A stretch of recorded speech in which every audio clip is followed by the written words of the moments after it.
Welcome to my YouTube channel basic spoken English. आज के YouTube channel में आपको मैं दो शब्द सिखाऊंगा बातों बातों में। ये इकट्ठे शब्द हैं बातों बातों में। भाई इसको कैसे यूज़ करें, दो तरीके से यूज़ कर सकता है, इन टॉक्स TALKS और during the talks DURING during the talks. दोनों का एक ही अर्थ है बातों बातों में। इस प्रकार के वाक्य हम हर रोज़ यूज इस जीवन में प्रयोग करते रहते हैं, फिर बोल नहीं पाते। भाई कैसे यूज़ करें बातों बातों में शब्दों कैसे। इस वाक्य को देखिए, I will invite him in talks. बातों बातों में मैं उसे इन्वाइट कर लूँगा या कर दूँगा। बातों बातों में मैं उसे इनवाइट आमंत्रित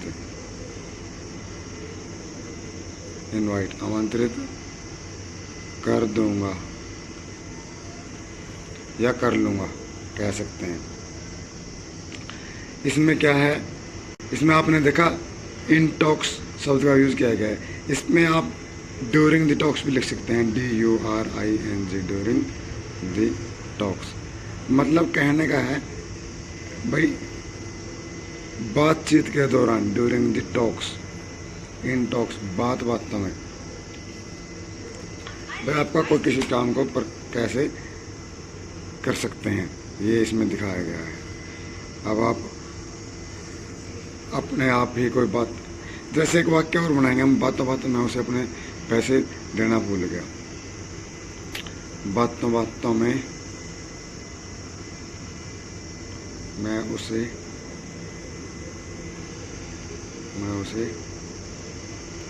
रुपए देना भूल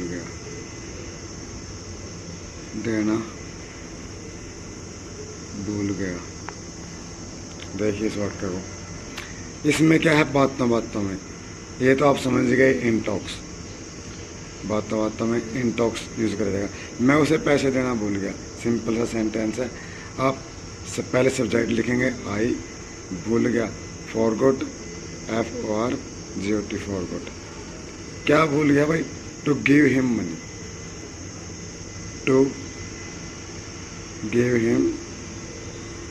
मनी। ये वाक्य देखना, इसमें यही सिखाया गया है भाई रूटीन में हम इस तरह का वाक्य कैसे बना सकते हैं। और आपने ये देखा दो वाक्य, ये ऐसे सिंपल से लैंग्वेज में आपको बताने की कोशिश कर रहा हूँ ताकि आप भी आसानी से ऐसे वाक्य बना सकें। और ये यूज़ करके आप यूज़ करेंगे तो आपको इनका बारे में पता चल जाएगा। एक और वाक्य, अब अगला मेरा टॉपिक में जो वाक्य है उसमें कहता है वर्ब की सब्जेक्ट प्लस वर्ब की फर्स्ट फॉर्म का प्रयोग कहता है, फिर सब्जेक्ट और वर्ब की फर्स्ट फॉर्म का प्रयोग। इस वाक्य में देखना आप किस प्रकार दो वर्ब का प्रयोग, एंड वर्ब की फर्स्ट फॉर्म का प्रयोग, सब्जेक्ट वर्ब की first form plus and verb की फर्स्ट फॉर्म। ये देखिए सब्जेक्ट प्लस एंड और वर्ब की फर्स्ट फॉर्म, दोनों में फर्स्ट फॉर्म है। और वाक्य आप देखना, वाक्य भी कितना आसान है, देखने में कैसा लगता है। इन वाक्य को देखना आप। मैं खाना खाकर आता हूँ, मैं खाना खाकर आता हूँ, खाना खाकर आता हूँ। मैं नहाकर आता हूँ, मैं नहाकर आता हूँ। ये वाक्य देखिए आप। इन वाक्यों को कैसे बनाएंगे आप देखना। सबसे पहले सब्जेक्ट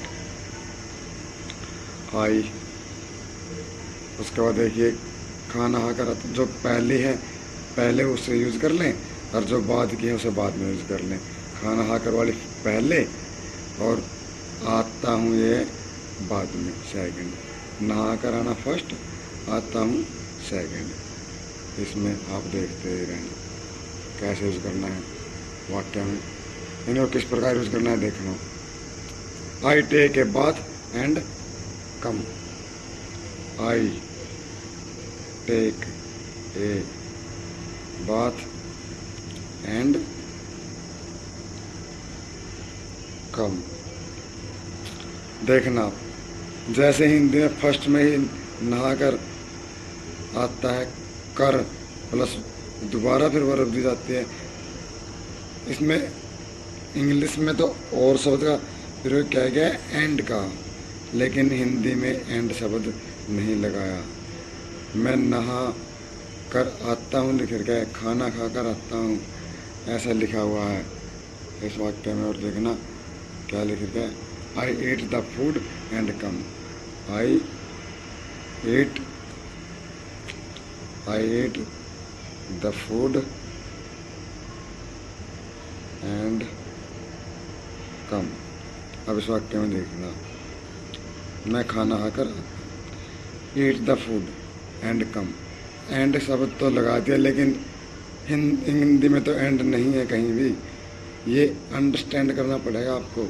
मैं खाना खाकर आता हूँ, वह मैं खाना खा लूँ और फिर आऊँगा उसके बाद। इसमें मैं नहा लूँ और फिर आऊँगा, नहा लूँ और फिर आऊँगा।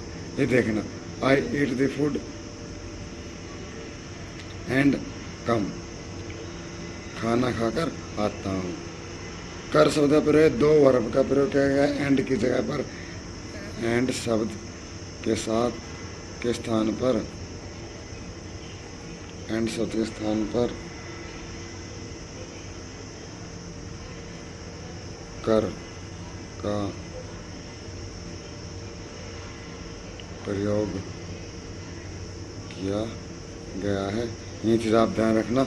इसके साथ ही मैं अगली वीडियो और बनाऊंगा, वो थोड़ी और क्लियर बनाऊंगा, क्योंकि यहाँ पर मेरे पास कोई साधन की वजह से मैं सही तरीके से अच्छी राइटिंग से इसको नहीं बना सका। लेकिन यह आप देखना और समझना की कोशिश करना, आप इसमें आपके लिए बहुत हेल्पफुल होगी। थैंक्स। मेरे चैनल को लाइक और सब्सक्राइब करना।